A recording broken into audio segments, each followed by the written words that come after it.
We learned in vertex form you can really easily tell the vertex because it is the opposite sign for what's in front of the H, and it's the same sign as for what's in front of the K. So our vertex, the point at the bottom of a parabola, is HK. If you have something in vertex form, it's really easy to tell just by looking at the equation what the vertex is. The axis of symmetry is that red dashed line that goes right through the vertex. It's vertical. It splits the parabola right down the middle, so it's symmetric on both sides. So if you were to fold your paper right along that red dotted line, the blue lines would match up. And the equation for it, since it's a vertical line and it goes through the x-axis, wherever it goes through, your equation is x equals h.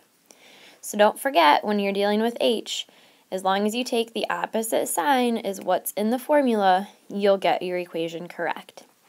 It is an equation because it does represent a line, so you do have to put the x equals in front of it. You cannot just write the number. So when we identify the axis of symmetry, we have vertex form, and the h value is right here. It's positive 2. So for the axis of symmetry, we're going to write x equals, and we're going to take the opposite sign. So it will be x equals negative 2. I'm not asking you to graph these, but if you were to graph it, this would mean that on the x-axis, through negative 2, you'd have a vertical line. Then it would just be up to, I think this is a minus 3, but it didn't show up on this copy. Then it would show you that that's what divides your parabola down the middle, and you would just go to negative 3 on the y, and that's where your vertex would be. And it would be symmetrical on both sides of that red dashed line. So let's see if you can get 1b. In 1b, the number for h is negative 3, so it means your axis of symmetry is going to go through positive 3, x equals 3. So your axis of symmetry would be 3 units over. It'd be a vertical line, and your vertex, since x is to the right 3 and your y value is up 1, your parabola would look something like this. There's the vertex, and it would be symmetric through that line, that dashed red line. What if we don't have vertex form? What if we have standard form? Standard form is what we normally see parabola equations in. So that gives us a number in front of x, in front of the x squared. We call that one a. The number in front of the x is b, and notice I'm circling the sign, and the number at the very end all by itself is c. So we're going to kind of go in order here and use each letter. This is how you tell if a parabola opens up or down. It opens up if a is positive, and it opens down if a is negative. Simple as that.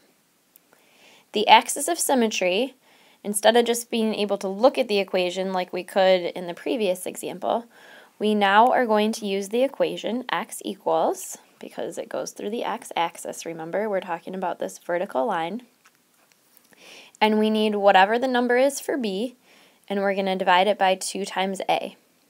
Once we plug the numbers into that, we'll figure out what the number is for x. So we'll use that to figure out the vertex. The vertex takes the x value that you just solved for the axis of symmetry, there's your x value, and you take that and you plug it into the equation. So you plug it in for f of x and you calculate that out. That will tell you what your y value is. And last, the y-intercept. That would be where it crosses the y-axis. So right here. That involves the only letter we haven't used yet, which is c. So whatever number c is, that's what your y-intercept is. So the axis of symmetry is the equation x equals negative b over 2a. The y value for the vertex, how far up or down that vertical line it is, comes from taking your answer to the x and plugging it into f of x, and then your y-intercept, where it crosses the y-axis, is your c. So let's do an example with that. The first thing I recommend doing is writing down what a, b, and c are. So a is in front of the x squared, and there isn't a number there, so it's 1. B is in front of the x, and we'll take the sign with it. So b is negative 4. And c is the last number at the very end, as well as the sign in front of it. So it's positive 6. So which way does this parabola open? Well, we look at a, and since a is positive, this parabola opens up.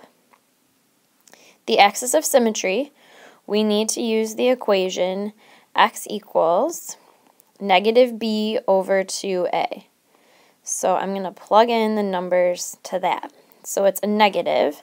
Now we write the number for b, and it's negative 4. So I'm going to put it in parentheses, because whenever I plug numbers in, I should put them in parentheses. And it's going to be multiplied by 2 times a, and a is 1. So we'll just calculate that out. Negative 4 is positive 4. And we'll divide it by 2, and 4 divided by 2 equals 2. So now we know the equation is x equals 2. What I'm going to do is go to the x-axis and put a vertical dashed line right through 2. Now we just need to see how far up and down that line the vertex is. So we're going to take our 2 for x, and we're going to plug it in to our f of x equation. So we're going to figure out f of 2. Because we just got x equals 2, we're going to plug 2 in for x. So in the equation, everywhere we see an x, we're going to put a 2. So it will become 2 squared minus 4 times 2, and then plus 6. So we'll calculate that out, and 2 squared is 4. Negative 4 times 2 is minus 8, and then we'll add 6. So 4 minus 8 is negative 4, plus 6 is 2.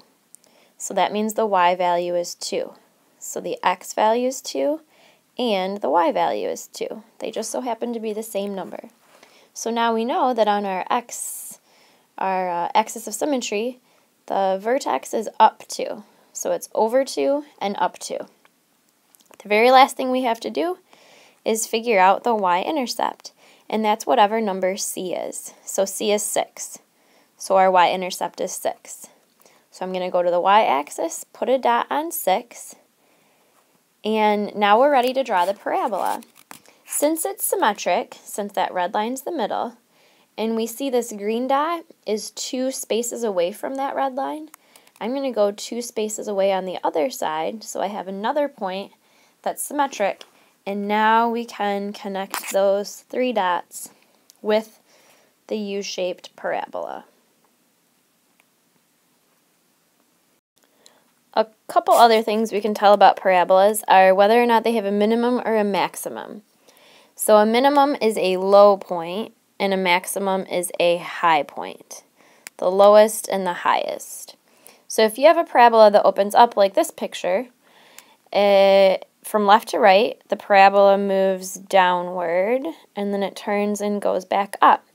So it goes to a lowest point. So we say that this one has a minimum value. If you have an upside down parabola, from left to right, the parabola goes up, up, up, up, up, up, and then it never goes any higher because it turns and goes back down. So we say that has a maximum. So since we're talking about high and low values, whatever the max and min are will be the y values. The max and min will be whatever the number is in the y spot of the vertex. So it's one thing to say if something has a max or min, depending on if it opens up or down. And then once we get those, we're going to figure out the domain and range. Since parabolas have arrows on the ends, it means that they actually keep getting wider and wider and wider to the left and to the right if they were to keep going forever. So the domain for parabolas that open up and down, it's always going to be this. It's always going to be all real numbers. So that set builder notation, it's the set of all x's such that x is an element of the real numbers. And it basically just means that it's all reals. It keeps going, keeps getting wider and wider to the left and to the right. Same thing for if a parabola opens down. The domain is just all reals. For the range, that's when we have a max or min. So since we had a minimum on this one that opened up, the lowest point it ever goes, it has a cutoff somewhere, and that's whatever your y value is. So since it's above that y value, if we have a parabola opening up, our range is the set of y's such that y is greater than or equal to whatever your k value is, or whatever your y value in your vertex is. If you have one that opens down, you have a maximum value, so that's the highest it ever goes. However high up that is, that number is k, and the parabola is everything below that. So it's the set of y's such that y is less than or equal to k. And that's what it says in words right here, and we'll just use that chart to answer the next question. So let's look at these equations and figure out if they have a maximum or a minimum, and then write down what the domain and range are. So to figure out if something opens up or down, that's how we're going to tell if it has a max or min, we have to look at the a value. So in this equation, the a value is 1, a is positive, so the parabola opens up, which means when parabolas open up, we have a low point. So this one has a minimum. So you can just write min. So we want to see how low does it go. So we need to find the vertex, because once we figure out what the y value is for the vertex, then we'll have the lowest point. So we need to use the equation x equals negative b over 2a. And this should have a negative sign in here in the formula, so sorry about that. Copy that down in the formula. So we need b and we need a. A is 1, and b is negative 6. So we're going to write down negative 6 over 2 times 1, because 1 is a. So this will be positive 6 on top. 2 times 1 is 2, and 6 divided by 2 is 3. So we have the x value for the vertex. That's where the axis of symmetry is. But we still need to find the y value. So we're going to take 3 and plug it in to f of x. So we're going to find f of 3. Everywhere we see an x, we're going to put a 3. So it's going to be 3 squared minus 6 times 3 plus 3. So it will be 9. Negative 6 times 3 is negative 18, and then plus 3. So 9 minus 18 is negative 9. Negative 9 plus 3 is negative 6. So the vertex is negative 3, negative 6. And now that we have the y value, now we can use that to write the domain and range. So I'm trying not to cut that off. But our minimum, our low point, at y equals negative 6, that's as low as it goes before it turns and goes back up. In our domain, we're just going to copy down what I have circled in the black circle up there. It is the set of all x's such that x is an element of the real numbers. The range, since this one opens up and this is a minimum, I'm just going to copy everything here except for when I get to that k value or the y value, I'm going to put a negative 6 there. So it's the set of all y's such that y is greater than or equal to -6 because it's everything above that low point. We'll do the same thing with 3b. We need a, that's the number in front of the x squared, so a is -2. B is the number in front of x, but I don't see a plane x. So in this case, it means B is 0. The plane number is C, so the plane number is -4, but when we figure out the vertex, we actually don't care about what C is. So the -4 is C, but we won't use it. So let's figure out if this parabola opens up or down. So we look at A. Since A is negative, this parabola is going to open down. Parabolas that open down have a highest point, which is a max. So I'm going to go ahead and circle this as a maximum. We just have to see where that maximum is. So the next thing we'll do is we'll find the vertex. So we will take x equals -b over 2a. So -b, b is 0. We're going to divide it by 2 times -2. So this will become, 0 has no sign, so it's just 0 divided by -4, which is 0. So it means that your axis of symmetry is right on the y-axis. So now we plug the x into f of x, so we're going to figure out f of 0. So we'll plug 0 into the x right here. So it's going to be -2 times 0 to the second power minus 4. So 0 squared is 0, and -2 times 0 is 0. So it's going to be 0 minus 4, which is -4. So our vertex is at 0 for the x, -4 for the y. Sorry, I'm running out of room. So that means that the highest point this parabola ever goes to is whatever the y value is, which is -4. The domain, I'm going to copy down the set of all x's such that x is an element of the real numbers. And for the range, I'm going to copy down the set of all y's such that y is, and this time since it's a maximum, the entire parabola is below that number, so it's less than or equal to -4. And I'm out of space. One last thing, a little word problem.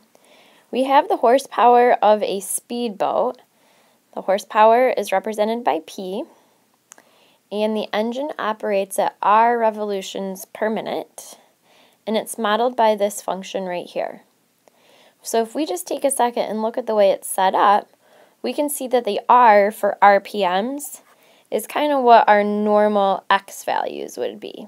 So that's why I said the vertex, they use the letter R, but we're used to seeing the letter X, right?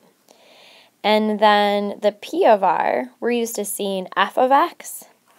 So that's what the power equals. So you can write F of X, or if you'd rather write what Y is, that's what we're going to try to figure out. We're trying to figure out, so they give us the equation. We're trying to figure out the maximum power. So we know that this quadratic has a maximum, so it must mean that it opens upside down. And sure enough, it looks like this A value is negative. So we're going to figure out what the max is, which is going to be the Y value. And then at how many RPMs must the engine be operating? Well, the RPMs is the variable R, which is in the X spot, so we'll figure that out. So basically, we just have to find the vertex of that equation. So we already know that A is negative, and it opens down. But we do need to know what A and B are in order to plug them into the vertex equation. So A is negative 0.0000147, and B is right there, your 0.18. So let's take those and plug them into negative B over 2A. So it'll be negative 0.18 divided by 2 times negative 0.0000147. When you calculate all of that, you come out with a grand total of 6122. So we already have the answer to how many RPMs, because that's what the X variable is. So we can jot that down, 6122 RPMs. So we have part of the answer. Now we just have to find the Y value, which in this case is P of R, or if you want to write F of X, it really doesn't matter. We need to figure out P of 6122. So we're going to plug that 6122 in for X. So it'll be negative 0.0000147 times 6122 to the second power, and I'm out of space on that line, plus 0.18 times X, which is 6122, and then plus 251. When you crunch all those numbers, you get about 300. So that's what the Y value is. So it's 300 horsepower, and that would be 6,122 RPMs. So those are the two answers. That was the X, that was the F of X, or in this case, the R and P of R. All we did was found the vertex.